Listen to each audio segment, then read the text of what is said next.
If you've searched for places to visit in Puglia, you've probably come across Bari. For some travelers, it's the perfect city break. It has historic churches, excellent food, and a charming old town.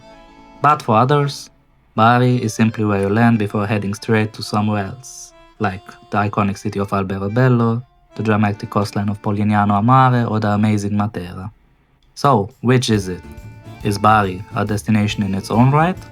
Or is it just a gateway to places people actually come to see? Today, we're exploring the city to find out.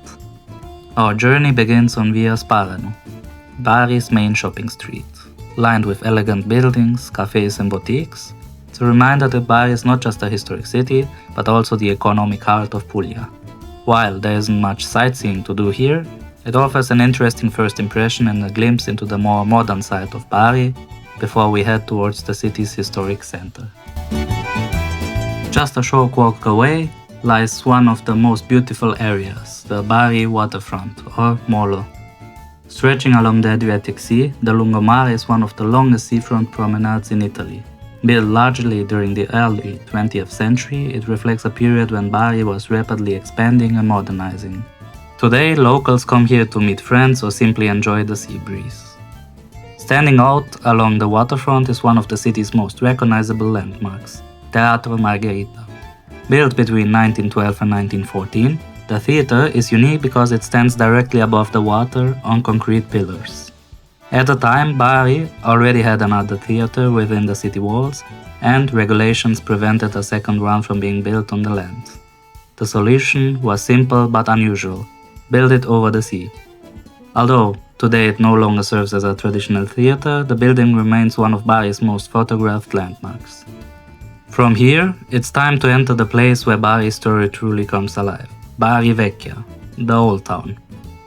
Unlike many historic centers that have become heavily focused on tourism, Bari Vecchia still feels remarkably authentic.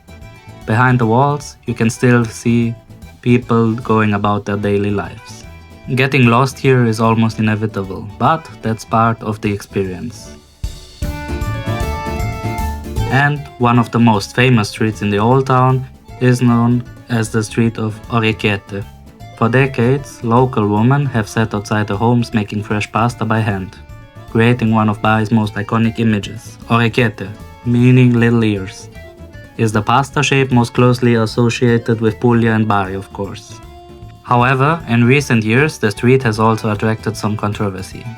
Questions were raised about food regulations, hygiene standards, and whether all of the pasta being sold was actually handmade on site.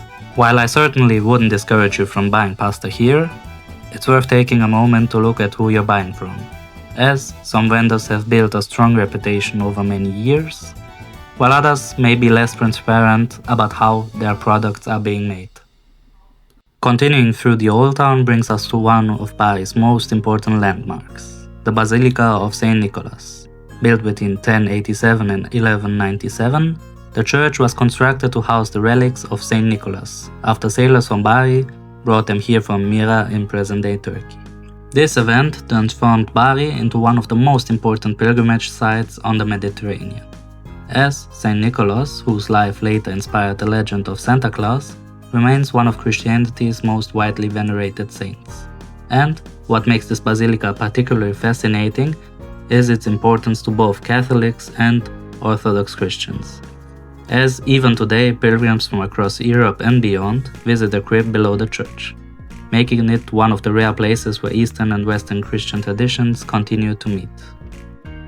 Just a few minutes away stands another impressive religious monument, the Cathedral of San Sabino. Often overshadowed by the Basilica of Saint Nicholas, the cathedral deserves attention in its own right. Built in the 12th and 13th centuries on the site of an earlier Byzantine church, it is considered one of the best examples of Apulian Romanesque architecture. Its bright stone facade may appear simple from the outside, but the interior contains beautiful details and an atmospheric crypt. To visit the church as well as the crypt, you do have to pay an entry fee of around €7.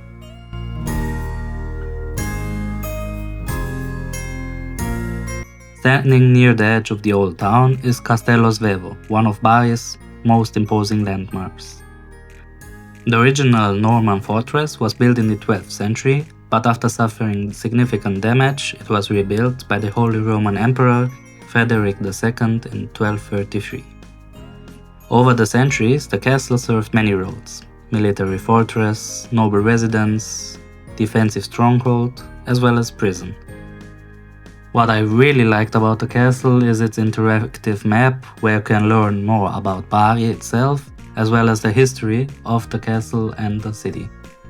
To visit this impressive castle, you do have to pay an entry fee of 10 euros. Not far from the castle, the old defensive walls provide some of the best views in the city. Walking along them, you can easily explore Bari's highlights and see parts that most tourists completely miss. Of course, no visit to Bari would be complete without talking about food. One dish you absolutely have to try is spaghetti all'assassino. For pizza, I visited Da Michele. Although the restaurant originally comes from Naples, it serves one of the best pizzas you can get in the town. And if you want something sweet, head over to Gelateria Gentile, which is the oldest gelateria of Bari and serves great gelato. So, is Bari worth visiting after all, or is it just a transit spot? Personally, I really like Bari. What I especially liked was how lively the atmosphere is in the old town, the amazing food, as well as the prices. But don't expect Bari to be like Rome, Florence or other major cities in Italy, where you can spend days on end exploring the cities and have not seen everything there is to see. Bari is different, as all the places that I have shown you, I've pretty much seen them in one day. So Bari is not that much about exploring a lot of places, but instead it is a city with an amazing atmosphere. That is why I personally think that Bari is the perfect entry point into Puglia. It is not the highlight or the most beautiful place you can see in that region, but still it is worth visiting for at least a day. At the end of the day, that is just my opinion. So now I'm curious, what do you think about Bari? Have you visited or are you planning to go there? Let me know in the comments. As always, if you've enjoyed this video, then please don't forget to subscribe, like and hit the notification bell in order to not miss any future video, and see you next time.